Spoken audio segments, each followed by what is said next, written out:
जय हिंद, मैं नाजिश फराज। आप देख रहे हैं द लोकल जर्नलिस्ट। बीते रात ईरान ने इसराइल पर 180 बैलिस्टिक मिसाइल्स दागे, जिसके बाद सायरन बजने शुरू हो गए। अफरा तफरी का माहौल बन गया। लोग जहां थे वहां शेल्टर ढूंढने की कोशिश कर रहे थे। जिन्हें जहां जगह मिली वो वहां छुप गए।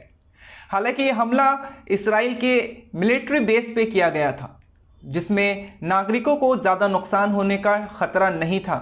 माना जा रहा है कि हमास के लीडर हिज़बुल्लाह और नसरुल्लाह की मौत का बदला लेने के लिए ईरान ने इसराइल पर 180 मिसाइल दागे।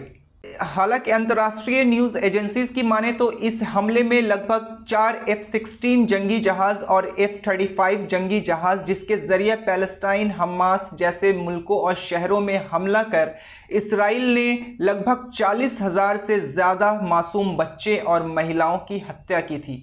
उन जहाज़ों को इस हमले के जरिए बर्बाद कर दिया गया है। इस द्वारा इसराइली मिलिट्री बेस द्वारा किसी भी तरह का ऑफिशियली स्टेटमेंट इस बारे में नहीं है। हालांकि अंतर्राष्ट्रीय न्यूज़ एजेंसीज में कई सारे सोर्स हैं जिसमें यह बताया जा रहा है कि कई सारे जहाज़ों को नष्ट कर दिया गया है, इसराइल की बहुत बर्बादी हुई है। लेकिन इसराइली ऑफिशियल्स ने इस बारे में कोई भी जानकारी साझा नहीं की है। उनका कहना है कि इस हमले में सिर्फ एक मौत हुई है और एक घायल हुए हैं। माना जा रहा है कि इस हमले की वजह हिज़बुल्लाह और नसरुल्लाह की मौत है, जिसके बाद ईरानियों ने इसराइल पर हमला किया है। हमले के बाद से मिडिल ईस्ट में कई मुल्कों में जश्न का माहौल है। लोग खुश हैं कि इसराइल जैसे दहशतगर्द मुल्क पर ईरान ने हमला कर उन्हें मुंह तोड़ जवाब दिया है। लेकिन इसराइल के प्रधानमंत्री ने बीते रात ही एक अर्जेंट मीटिंग बुलाई। उसके बाद उन्होंने ये कहा कि ईरान ने जो गलती की है उसे वो भुगतने के लिए तैयार रहें। वहीं भारत ने भी अपने यात्रियों के लिए एक एडवाइजरी जारी की है, जिसमें कहा है कि कोई भी गैर ज़रूरी यात्रा ईरान के तरफ आप ना करें। अगर करने वाले हैं तो उसे आप रद्द कर दें।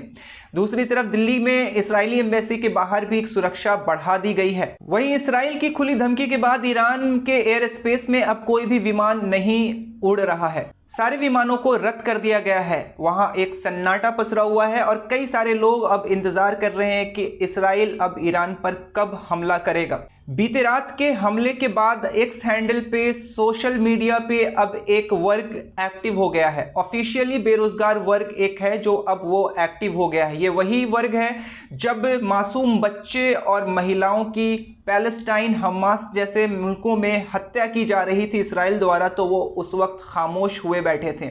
इस हमले के बाद जब ईरान ने इसराइल पर हमला किया है तो वो वर्ग अब एक्टिव हो गया है और हैशटैग्स यूज किए जा रहे हैं, Israel is under attack, I stand with Israel. न जाने ये कौन सा वर्ग है जो इंसानों की मौत पर खुश होता है और इस तरह के दहशतगर्द मुल्कों के पे जब हमला होता है तो इस पे वो लोग दुखी हो जाते हैं। बहरहाल अंतर्राष्ट्रीय बाजार पे भी इसका काफ़ी असर पड़ा है। अंतर्राष्ट्रीय बाजार भी अब काफ़ी कभी ऊपर कभी नीचे की तरफ जा रहा है। अंतर्राष्ट्रीय बाजार भी अब भारी नुकसान की संभावना जताई जा रही है।